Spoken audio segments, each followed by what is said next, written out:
So, having done the introduction and some inquiry into the philosophy of whether AI is possible, whether machines can think, and the history of AI, which as we have seen is a fairly long history. Let us move on to the main part of the course, which is to look at algorithms that we will study for search methods for problem solving.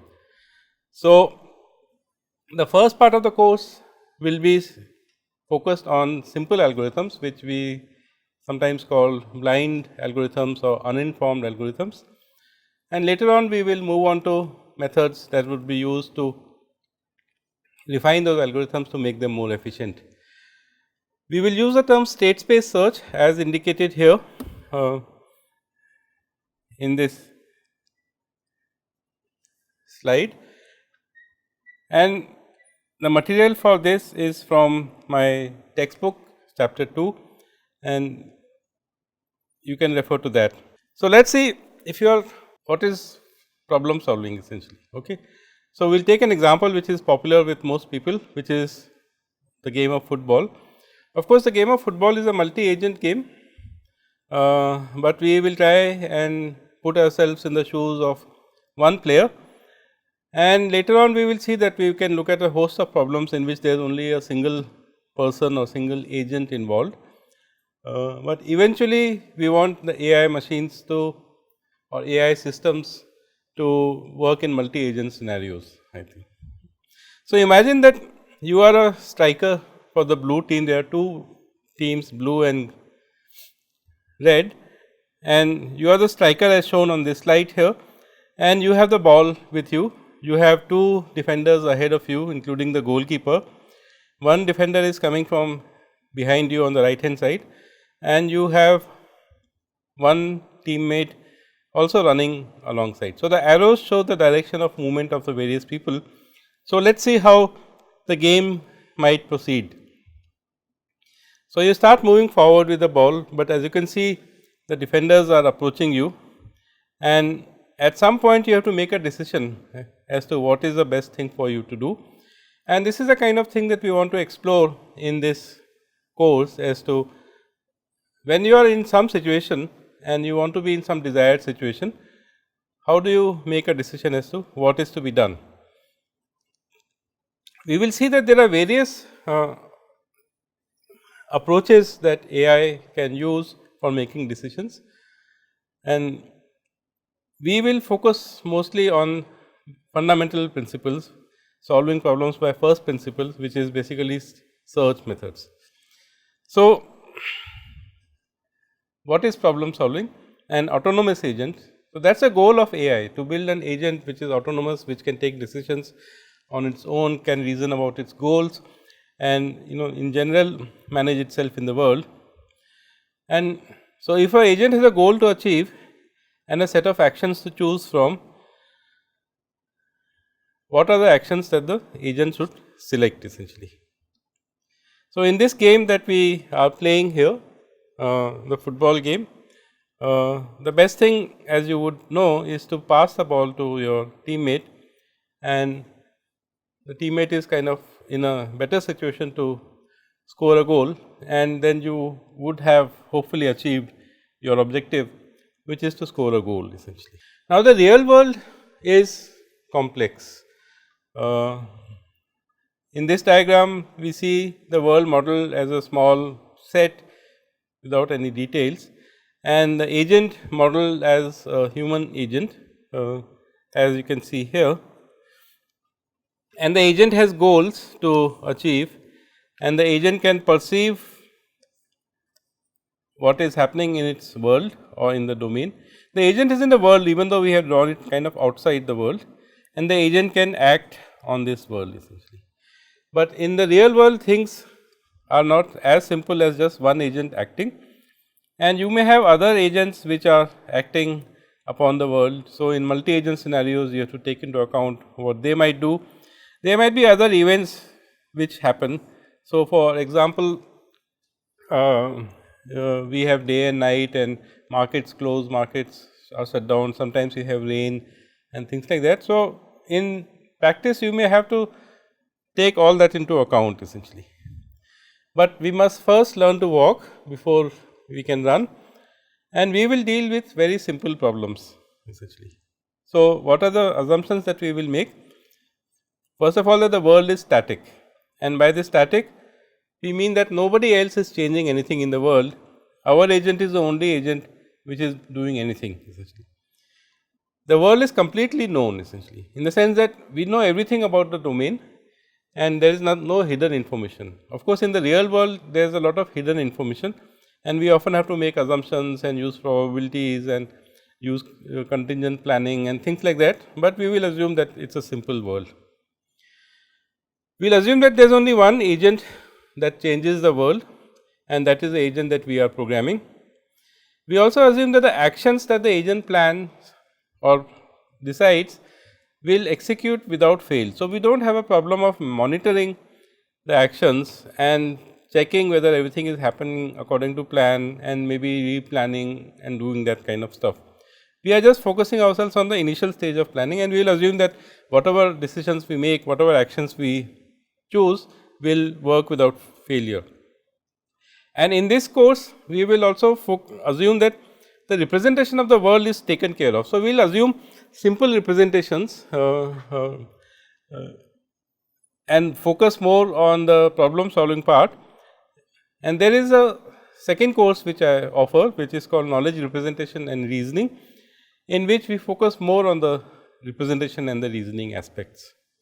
Now, there are two approaches to problem solving. As humans, if you look at how you solve problems, there are two basic ways of doing it. One is to exploit the experience that you might have had gone through, or the experiences of other people which have been conveyed to you in some manner, which is, as you know, very common for human species.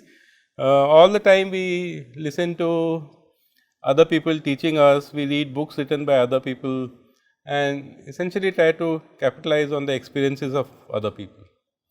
So, that is the first approach that we talk about, and such agents are called memory based agents. They essentially look into the past and they try to glean from the past as to what worked in the past and what might work in the future. And there is a whole area of AI called memory based reasoning in AI, which focuses on this aspect of it, and it essentially relies on the fact that similar problems have similar solutions. So, if you have encountered a problem in the past which you solved somehow, maybe with the help of someone else, but if you remember what was the problem and what is the solution, then maybe you can use that experience to solve a current problem essentially. So, this approach is called memory based reasoning, which is not what we are going to cover. So, the knowledge essentially links the past to the present essentially. So, whatever you have encountered in the past is kind of reused in the future, and the motto is obviously to captured in the phrase that you do not want to reinvent the wheel essentially. So, every time you want to solve a problem, you do not want to go from first principles and go through a problem solving process, which, as we will see in this course, can be computationally a little bit expensive. The danger with using experience and with memory is also captured into this nice saying, which says that you never step into the same river twice, I think. So, this is a Zen saying, and it essentially says that the world is always changing and you may not encounter the same problem again. But on the other hand, what we rely on in memory based reasoning is that we encounter similar problems. So, there is a difference between same and similar, and we hope that similar problems will have similar solutions. Anyway, so that is not part of this course. Our focus is going to be to use first principle methods, which essentially boils down to saying a trial and error kind of a simulation you do mentally in some sense, and look into the future as to what will be the consequences of your actions, and based on that you decide what you want to do at the current moment essentially. The advantage of this is that the solution is always for the problem being solved, which kind of counters takes into account the saying that we said that you can never step into the same river twice. This method does not rely on the past experience, it relies on modeling the current problem and using some first principles methods to solve the problem. So, you are solving exactly the problem that you want to solve. The drawback is that simulation often requires sophisticated modeling and is computationally expensive. So, ideally an AI agent should have a combination of both these approaches. The foundation is to be able to solve problems from first principles, and on top of that you have a module which kind of learns from those experiences and builds upon that, and in the future uses knowledge to solve problems essentially. So, we will focus on first principles in this course. As we said, the drawback would be that the wheel is reinvented again and again and again. So, if you are solving the same problem by first principles, you are doing all that work all over again, which you may want to avoid. So, as we said, humankind is a problem solving species, and as we observed just now, there are two approaches to problem solving. One is first principles shown on the left hand side, which is often referred to as model based reasoning. The other approach, which uses experience and is therefore called memory based reasoning essentially. So, as shown in this circle here, we will be focusing on model based reasoning. We must keep in mind that the process of modeling also involves certain amount of knowledge representation. So, there is a kind of a link from knowledge to model based problem solving, in the sense you have to represent the domain, you have to represent maybe the ontology or the semantics of the domain, but we will try to not focus too much on the representation part in this course essentially. So, let us begin the course by looking at some sample problems, and then we will try to generalize as to what is it that we expect our AI agent or our problem solver to do essentially.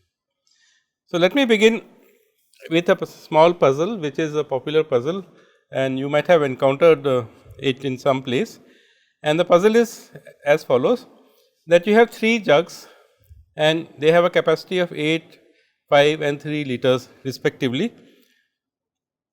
Let us assume that the given problem, the current problem that you are trying to solve, is saying that you have the 8-liter jug is full of water essentially, and the 5-liter jug and the 3-liter jugs are empty, and the goal is to give out 4 liters of water or measure 4 liters of water.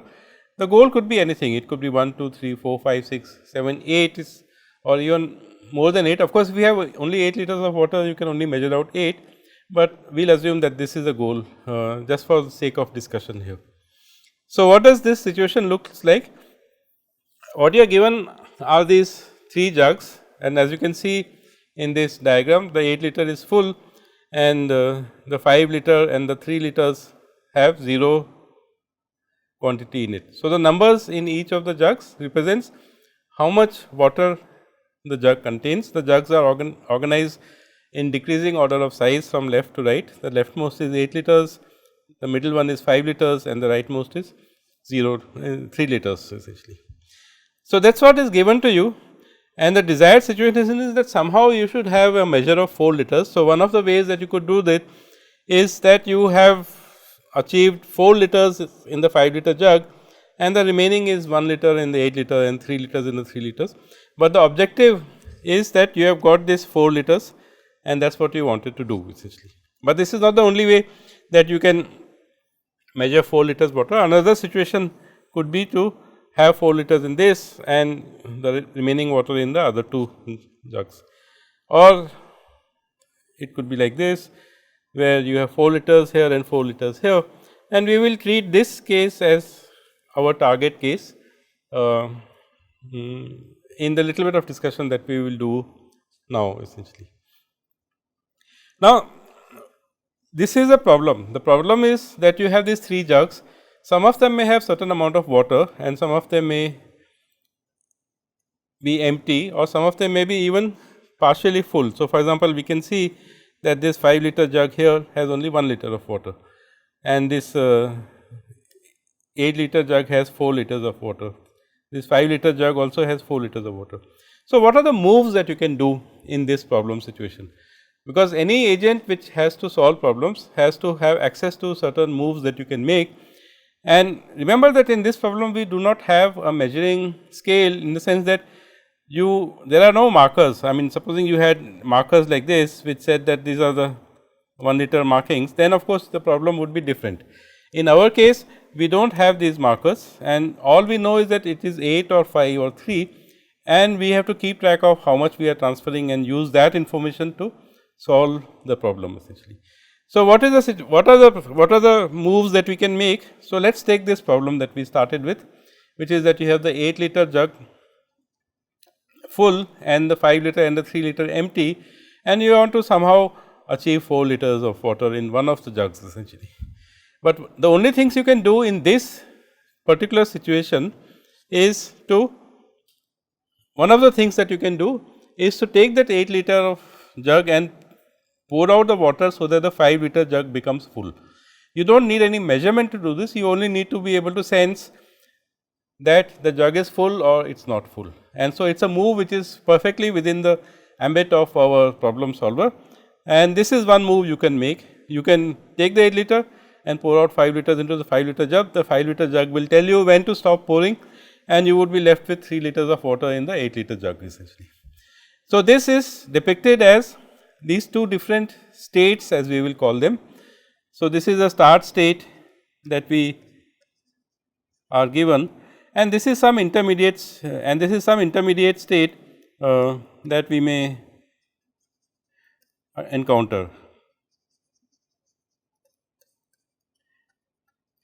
And this arrow depicts the fact that we can move both from the start state to the intermediate state, and also from the intermediate state to the start state back. So, having poured those 5 liters, we can pour them back into the 8 liter of this thing, and that is perfectly feasible.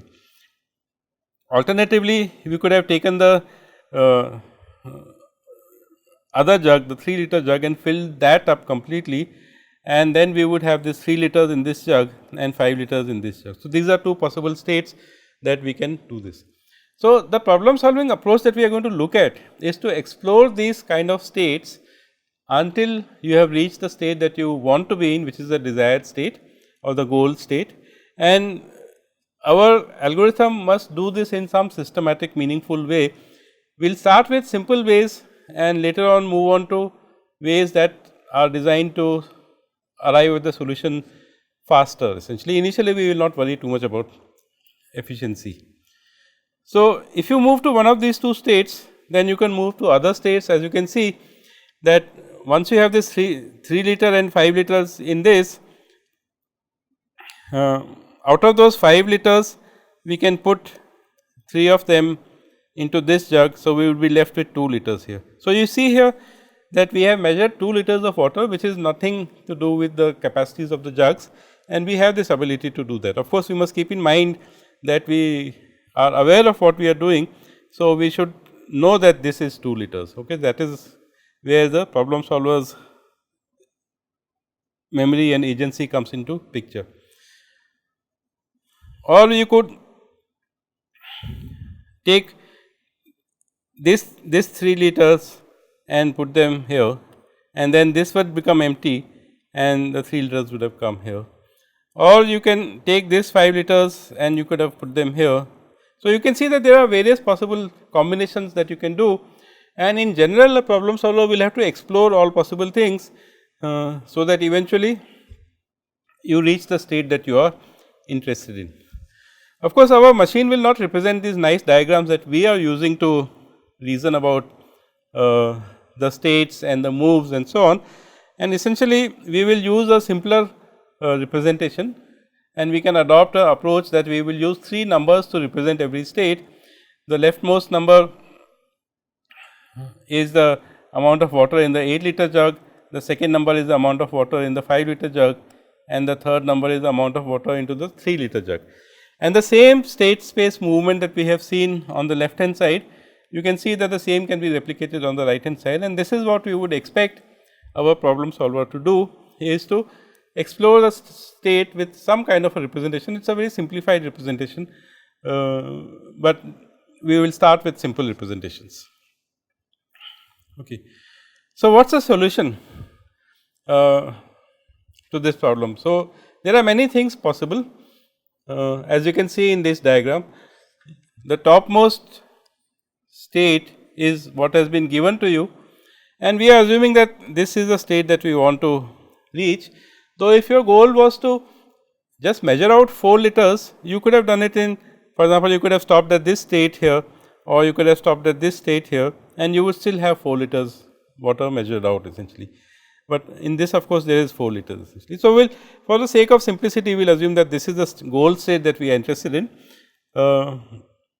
and you can see that it is not a very short solution to reaching the goal state. And each of these lines that you see in each of the nodes, as we call them in graph theory, is represents a state. So, this node, for example, represents the fact that 8 liter water has 6 liters and 5 liter water has 2 liters and the 3 liter water has 0 liters.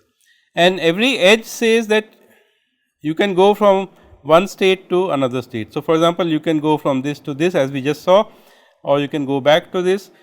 The fact that you can go back and forth, we will name this as reversible states, and in the, to simplify our diagrams, we will not draw these 2 arrows. So, all these edges that you see in this diagram, all the lines that you see in this diagram are both double edged lines, which means you can go from any state to any other state. So, now how do we solve this problem, or what is the solution that we are looking for? One solution could be this path that you can see here. You start with this 8 liter jug, pour out 5 liters into the 5 liter jug, then from that 5 liter jug you pour out 3 liters into the 3 liter jug, then you take this 3 liters and pour it back into this 8 liter jug.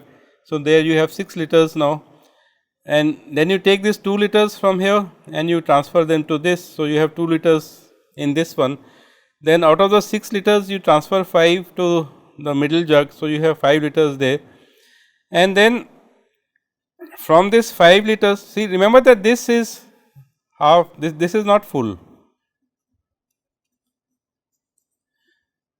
This 3 liter jug has only 2 liters of water.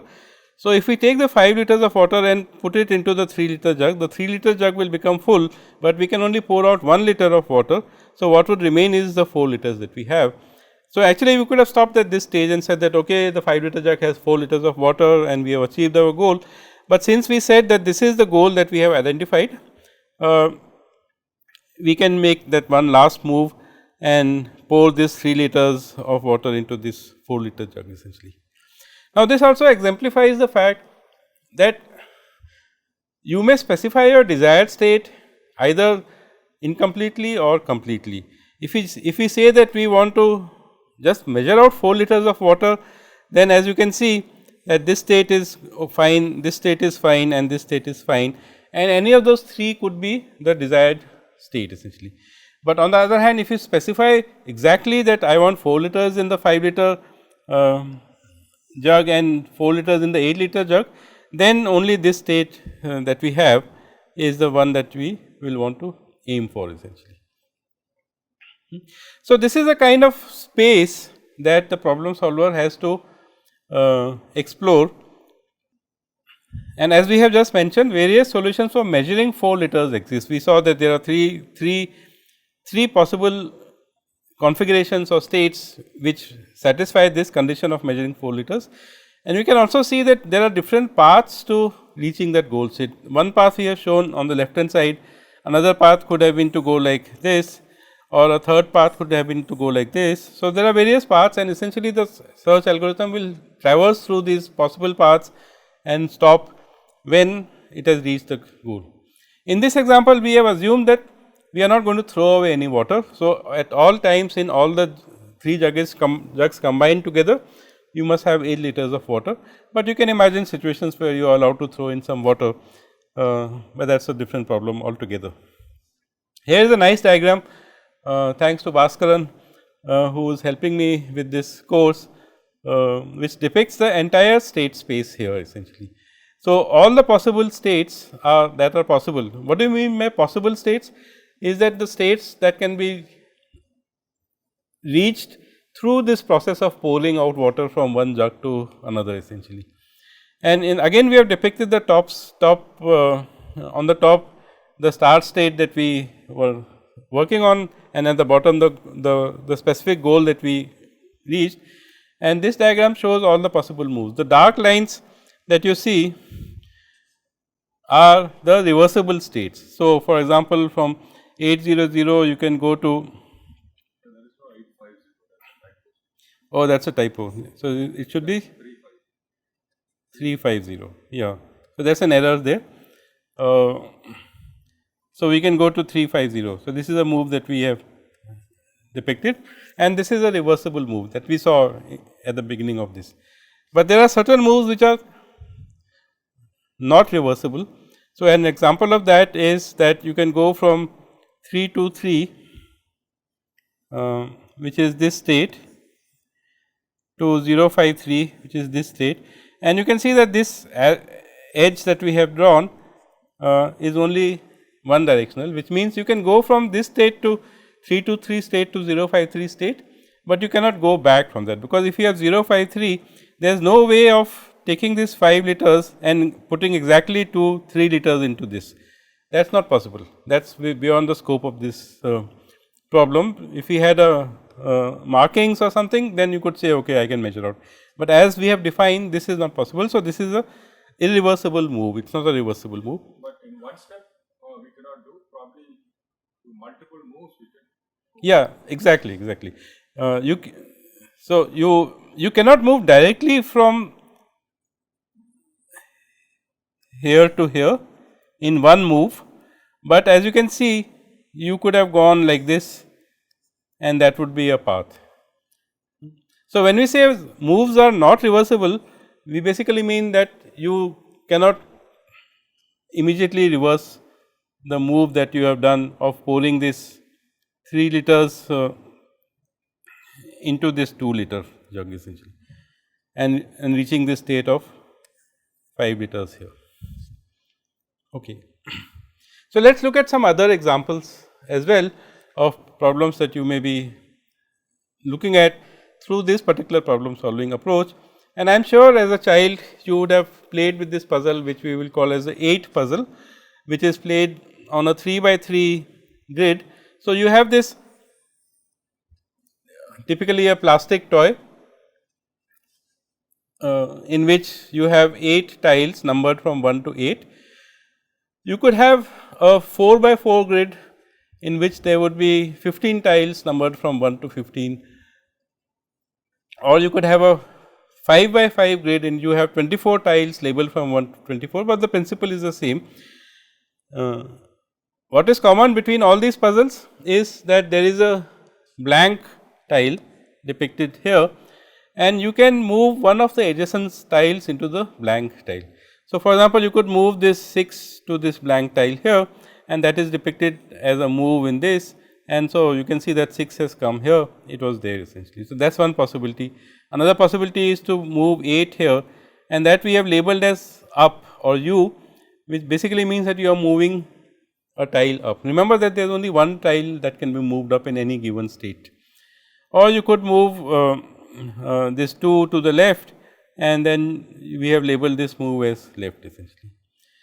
Now, given some arbitrary starting state and given some goal state, which looks like a nice state that you want to achieve, and we want to find the sequence of moves that will take you to the goal state. Now, obviously, we have not drawn the complete state space here, which is quite large, but this is how the problem solver will look at. Essentially, it would say I am in this given state here, and I have 3 choices to make. Which of those 3 choices I should make? And supposing you make this choice, and then again you are in a new state, and then you have to decide as to which of those 2 choices that you should make, and you have to keep doing that till eventually you find that you have solved the problem essentially. So, this is another problem which can be solved using first principles methods, and we will probably look at this also in a little bit later on. You might remember that there is also the very popular Rubik's cube, which is very similar to this in the sense, but it is in 3 dimensions essentially. Let us look at another puzzle. This problem is that there is a river somewhere, and there are these 4 entities the man, the goat, the lion and the cabbage on the left hand side of the river. So, let us say this is the left bank and there is a small boat that is available to you and you want to cross to the right hand side essentially. The constraints are that the man can only take, the man is the only agent in this, the other things are passive entities and the man can only take one thing at a time essentially. Now, the problem is that if the man were to leave the lion alone with the goat, then the lion would eat the goat essentially. So, the man cannot leave them alone essentially. Likewise, if the man were to leave the goat alone with the cabbage, the goat would eat the cabbage. So, man cannot leave the cabbage and the goat alone essentially.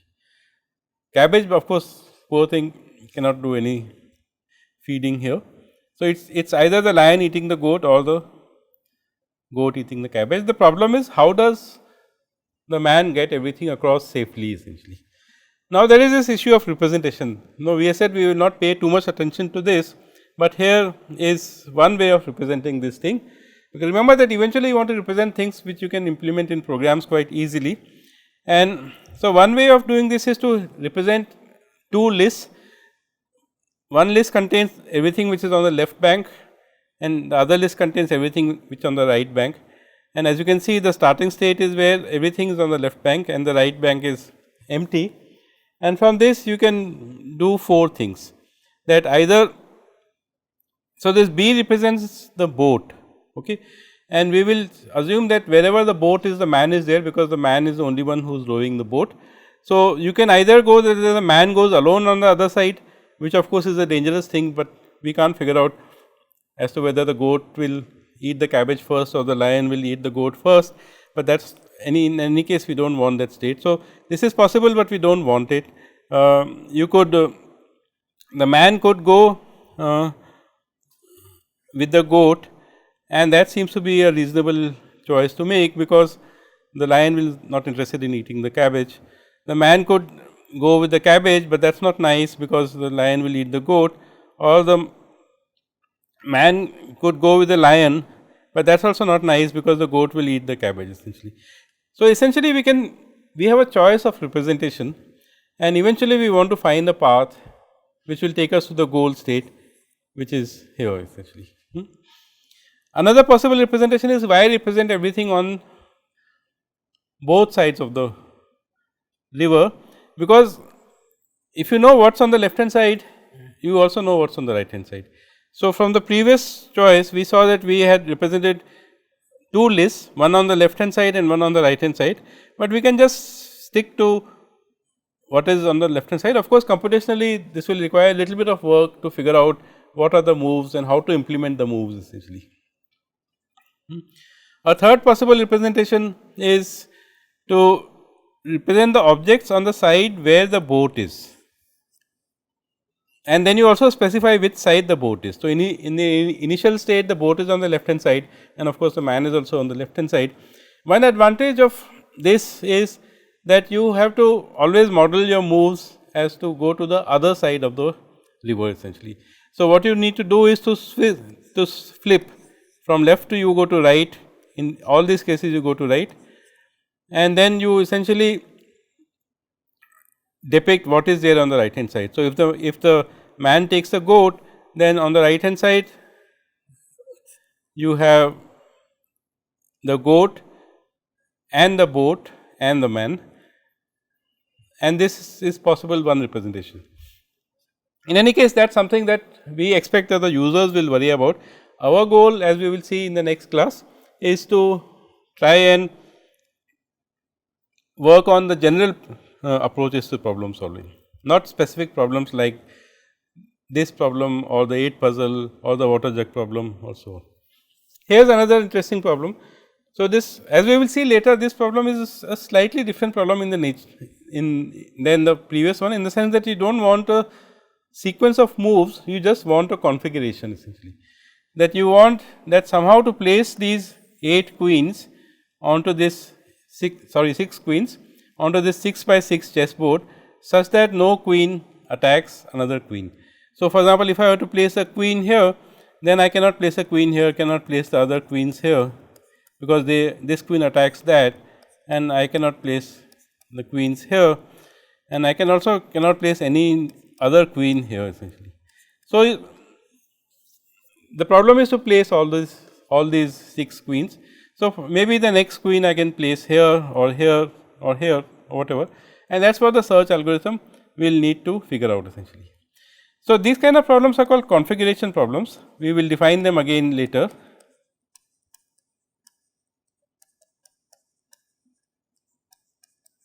In which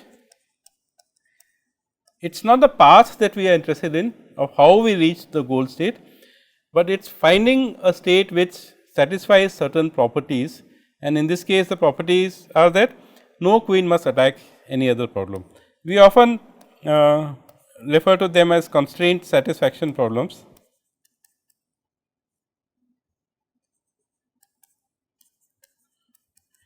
And in fact, there is a full course that I teach on constraint satisfaction, and there are general approaches to solving problems of this kind. But we will treat these problems also within our ambit, which is to use state space search to solve this problem.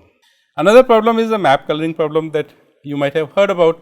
There was this famous 4 color theorem which says that any planar map can be colored in 4 colors. A planar map is one of these maps that we can see, which is like a set of regions, let us say countries or whatever that you can represent, and the idea is to color them so that no 2 adjacent countries have the same color. So, in this example you can see that the country E has red color and country A has blue color, country C has green color and so on.